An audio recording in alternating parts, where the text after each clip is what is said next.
में वास्तविक संख्या है। ये एग्जाम में तीन क्वेश्चन आएंगे, इसमें 4 क्वेश्चन, तो सॉरी 3 क्वेश्चन आएंगे 4 नंबर के। पहला क्वेश्चन 1 नंबर का आएगा 1 क्वेश्चन, दूसरा 1 नंबर का आएगा 1 क्वेश्चन, तीसरा 2 नंबर का आएगा 1 क्वेश्चन। इसमें कुछ महत्वपूर्ण तथ्य है, जैसे पहला दिया है दी गई संख्याओं का एचसीएफ किसी संख्या से बड़ा नहीं हो सकता। दूसरा है दी गई संख्याओं का एलसीएम किसी संख्या से छोटा नहीं हो सकता। तीसरा है दो सहअभाज्य संख्याओं का एचसीएफ 1 होता है। जब हमें इनमें से कोई भी दो संख्या दी गई है और हमें पूछा जाए कि एचसीएफ क्या होगा, तो हम उसमें 1 लिखेंगे।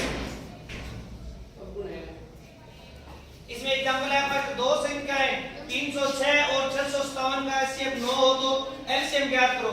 एग्जाम में एक क्वेश्चन ऐसा पक्का आएगा जिसमें इन 4 संख्याओं में से, जैसे दो संख्या ये होगी, दो ये होगी, इन चारों में से 3 संख्या हमें दी जाएगी, एक संख्या के बारे में हमें बताना होगा।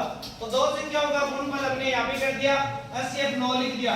एलसीएम हम निकालेंगे, 9 गुना में आगे भेजेंगे तो बाद में एलसीएम आ जाएगा 22,338। इसी प्रकार से दूसरा एग्जांपल है इसका, अभाज्य गुणनखंड विधि से 6, 72 और 120 का एलसीएम और एचसीएफ ज्ञात करो। एलसीएम और एचसीएफ दो ही विधि है, एक तो पीछे हमने की है, दूसरी ये है अभाज्य गुणनखंड से। तो इसमें एक संख्या का अलग अलग तरीके से ज्ञात करेंगे। 6 का हमने पहले कर लिया, फिर हम 72 का करेंगे, फिर 120 का करेंगे। इन तीनों में से जो कॉमन आएगा ना, कॉमन मतलब तीनों में से जो सेम है वो तो आएगा एचसीएफ, जो बच गया एचसीएफ के अलावा वो आ जाएगा एलसीएम में। इसी प्रकार से दूसरा एग्जांपल हो जाएगा। इसके बाद में तीसरा है 3825 को अभाज्य गुणनखंड के गुणनफल के रूप में व्यक्त कीजिए। तो इसका एक अलग तरीके से मतलब अकेली संख्या का निकालेंगे। 3825 में लास्ट में यहाँ पे यदि 0, 2, 4, 6 और 8 इनमें से कोई संख्या दी है तो उसमें 2 का भाग जाएगा, नहीं तो 2 का भाग नहीं जाएगा। यहाँ पर 5 दिया हुआ है तो मतलब 2 का भाग नहीं जाएगा, तो इसमें 3 का भाग देंगे, 3 का भाग देंगे, फिर 1275, फिर 5 का और 17 का। इसका